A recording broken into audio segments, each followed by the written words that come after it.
ಜನಧ್ವನಿ ನ್ಯೂಸ್ಗೆ ಸ್ವಾಗತ.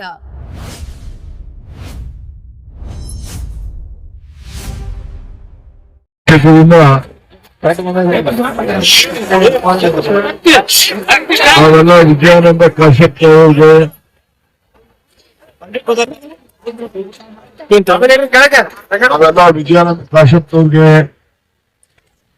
ಮಂತ್ರಿ ಮಾಡ್ಬೇಕು ಅಂತ ಹೇಳಿ ತಾವೆಲ್ಲ ಬಂದಿದ್ದೀರಿ.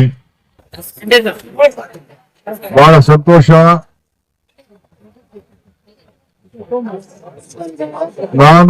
ನನ್ನ ಪಕ್ಷ ಯಾರು ಡೆಲಿಗೇಷನ್ ಕರ್ಕೊಂಡು ಬಂದು ಒತ್ತಡ ಹಾಕಬಾರದು ಅಂತ ಹೇಳಿ ನಾವು ಮನವಿಯನ್ನ ಮಾಡಿದ್ದೇವೆ.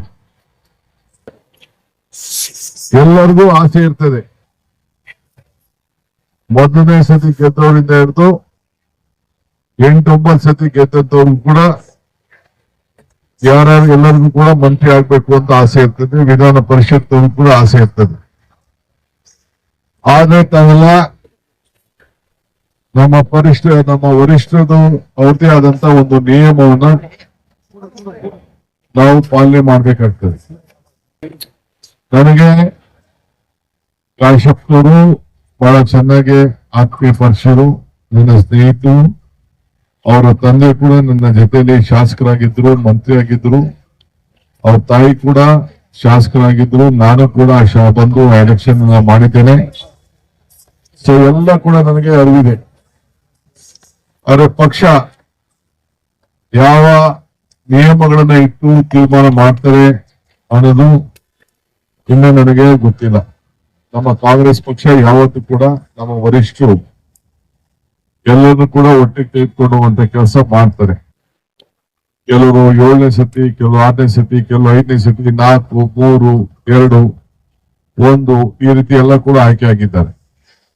ಆದ್ರೆ ಕಾಶ್ಯಪ್ನವರ ಜನಪ್ರಿಯತೆ, ಹೋರಾಟ, ಪಾದಯಾತ್ರೆ, ಸಮಾಜದ ಸಂಘಟನೆ, ಎಲ್ಲ ಕಾರ್ಯಕರ್ತರ ಒಟ್ಟಿಗೆ ತೆಗೆದುಕೊಂಡು ಹೋಗುವಂಥದ್ದು ಎಲ್ಲ ಇದೆ. ಸೊ ಅವರು ಕೂಡ ಇವತ್ತು ವೀರಶೈವ ಸಂಸ್ಥೆಯ ಲಿಂಗಾಯತ ಅಭಿವೃದ್ಧಿ ನಿಗಮದ ಜವಾಬ್ದಾರಿ ತೆಗೆದುಕೊಂಡು ಇನ್ನ ಬೇರೆ ಕೊಡ್ಬೋದಾಯ್ತು. ಅದನ್ನ ಸಮಾಜದ ಋಣ ತೀರಿಸಬೇಕು ಅಂತ ಹೇಳಿ ಅವರು ಅದನ್ನು ತೆಗೆದುಕೊಂಡು ಅವರ ಜನಸೇವೆಯನ್ನು ಕೂಡ ಮಾಡ್ಕೊಂಡು ಅವ್ರು ಬರ್ತಾ ಇದ್ದಾರೆ. ಯುವಕರಿದ್ದಾರೆ.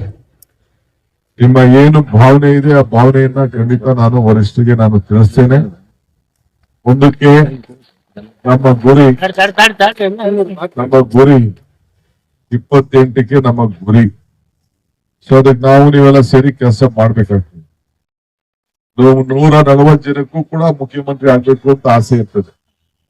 ಆಗ ಒಬ್ಬರೇ ಅಲ್ವೇ ಒಂದೇ ಸ್ಥಾನ, 33 ಸ್ಥಾನದಲ್ಲಿ ಎಲ್ಲ ಕೂಡ ಜಾತಿ, ಜಿಲ್ಲೆ ಎಲ್ಲ ಕೂಡ ಲೆಕ್ಕಾಚಾರ ಇರ್ತದೆ. ಸೊ ಅದ್ರ ಮೇಲೆ ನಮ್ಮ ವರಿಷ್ಠರು ತೀರ್ಮಾನ ಮಾಡ್ತಾರೆ. ಅದು ನಿಮ್ಮ ಭಾವನೆಯನ್ನ ಖಂಡಿತ ನಾನು ತಿಳಿಸ್ತೇನೆ. ನಾನು ಕೂಡ ಬಹಳ ಚಿಕ್ಕ ವಯಸ್ಸಿನಲ್ಲಿ ಮಂತ್ರಿ ಆದನು. ನನಗೂ ಕೂಡ ಯುವಕರಿಗೆ ಸಹಾಯ ಮಾಡಬೇಕು ಅನ್ನೋದು ನನಗೂ ಕೂಡ ಅಭಿಲಾಷೆ ಇದೆ. ಹೊಸ ಮುಖಿಗಳಿಗೆ ಬರಬೇಕು ಬಂದು ಆದ್ರೆ ಪಕ್ಷ ಏನ್ ತೀರ್ಮಾನ ಮಾಡ್ತೀವಿ ಅದಕ್ಕೆ ನಾವು ಒಪ್ಪಿ ನಾವು ಕೆಲಸವನ್ನ ಮಾಡ್ಬೇಕು ತಾಳ್ಮೆಯಿಂದ. ಈಗ ಅದ್ರ ಜೊತೆಗೆ ನಿಮ್ಮಲ್ಲಿ ದೊಡ್ಡ ನೀರಾವರಿ ಯೋಜನೆ ಕೂಡ ತಾವೆಲ್ಲ ಹಿಂದೆ ಮಾಡ್ತಿದ್ರಿ. ಇಡೀ ದೇಶಕ್ಕೆ ಮಾದರಿ ಆದಂತ ಒಂದು ಸಂಸ್ಥೆ.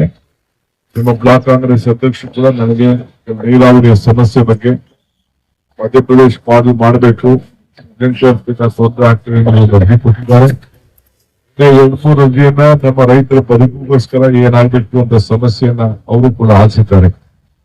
ನನಗೆ ರಾತ್ರಿ ಕಾಶ್ಯಪ್ ವಿಜಯನ ತಿಳಿಸಿದಾಗ ಬೇಡ ಯಾರು ಬರುವುದು ಅಂತ ಹೇಳ್ದೆ. ಇಲ್ಲ ಹೊರಟು ಬಿಟ್ಟಿದ್ದಾರೆ ಅಂತ ಹೇಳಿದ್ರು. ಖರ್ಗೆ ಸಾಹೇಬರು ಮನೇಲಿ ಕಾಯ್ತಾ ಇದ್ದಾರೆ. ದೇವನಹಳ್ಳಿಗೆ ಹೋಗಿ ತಾವು ಒಂದು ಅಂಬೇಡ್ಕರ್ ಪುತ್ಥಳಿಯನ್ನ ಉದ್ಘಾಟನೆ ಮಾಡುವಂತ ಕಾರ್ಯಕ್ರಮ ಇವತ್ತು ಇದೆ. ಸೊ ಅದನ್ನ ವೇಟ್ ಮಾಡೋದು ಸರಿ ಇಲ್ಲ ಅಂತ ಹೇಳಿದೆ. ಆದ್ರೂ ಇಲ್ಲ ಬಂದ್ಬಿಟ್ಟಿದ್ದಾರೆ ಅಂತ ಹೇಳಿದ್ರು. ಖರ್ಗೆ ಸಾಹೇಬ್ರು ನನ್ನ ಬೈಕೊಂಡು ಕೂತಿರ್ತಾರೆ. ದಯವಿಟ್ಟು ತಾವೆಲ್ಲ, ಯಾಕೆಂದ್ರೆ ACC ಅಧ್ಯಕ್ಷರ ನಾನು ಕಾಯಿಸೋದು ನನಗೂ ಒಳ್ಳೇದಲ್ಲ. ಅವ್ರಿಗೆ ನಾವು ಅವರು ಗೌರವ ಏನ್ ಕೊಡ್ಬೇಕು, ಇಡೀ ದೇಶದಲ್ಲೇ ಅವ್ರಿಗೆ ಗೌರವನ ಕೊಡೋ ಸ್ಥಾನದಲ್ಲಿ ಇವತ್ತು ಇದ್ದಾರೆ.